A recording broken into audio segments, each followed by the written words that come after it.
Well, hi, welcome to Pop's Digital World, and I'm going to talk to you today about what people are telling me about the Wolverines and the Magnasonics and framers and etc. like that, and telling me to make your own tools and all that kind of stuff. So here we go.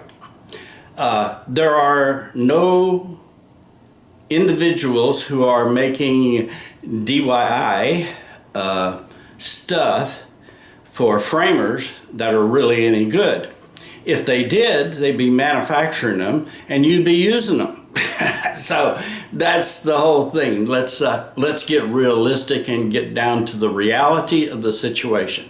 I've seen hundreds of DIY scanners and supposed the best stuff that could ever be made by anybody, and everybody's got a great idea about it and how to do it all. But let me tell you something, it's just not that simple. It seems like it is. I mean, you see people putting projectors up against the cameras. You see people that are taking some type of a camera and focusing it down on the film, and then they click it and click it and click it. We're talking about ancient stuff and really the simplest stuff, but it's not very good. And nobody's really making anything in the DIY that you can really write home about and say that you can use this every day and it's going to do a great job. So here's my point, okay?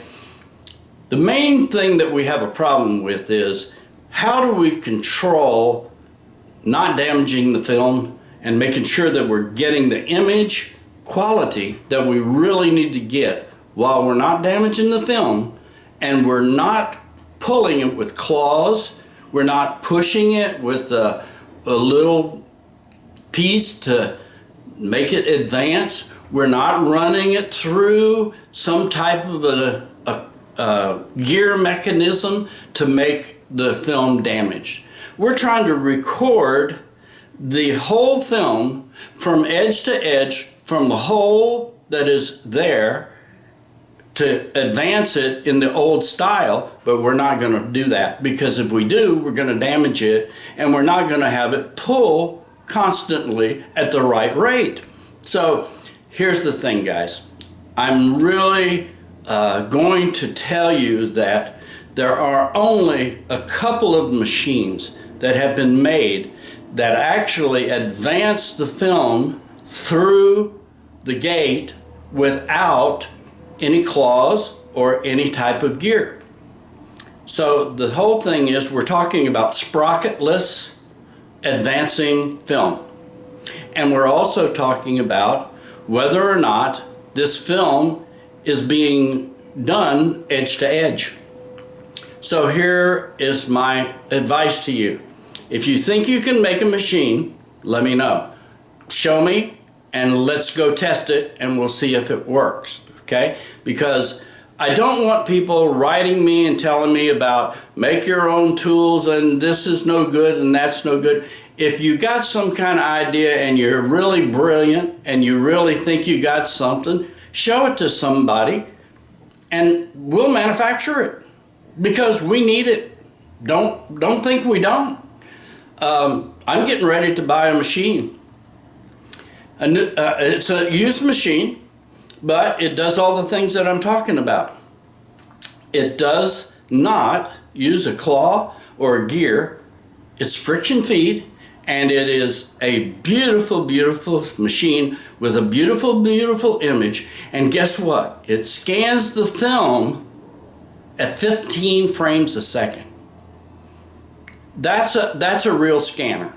Not what we're dealing with any of the stuff that you're showing me, where it's advancing and shooting 2 frames or 3 frames or 4 frames a second, okay? We're talking about 14 to 15 frames a second and capturing it all perfectly in the right timing and the right sequencing and the right values too, because these machines are doing everything in the AVI that we should be doing everything anyway. It's a completely uncompressed value. So let's say a 3-minute film and a 50-foot roll, that's going to be somewhere around 40 gigabytes at AVI. When you run that at the MP4, which is compressed to nobody's limit, that is about 750 megabytes, not even 1 gigabyte. Okay, so your idea of quality is probably so far off that you have no idea, and you have no idea what kind of processing you can use in compressed, uncompressed, and what gives the best image. MOV, AVI, uncompressed AVI, compressed AVI. There are so many DCP, you name it. I mean, there's hundreds of formats, hundreds of containers actually is what they are. But there's only so many great quality pieces.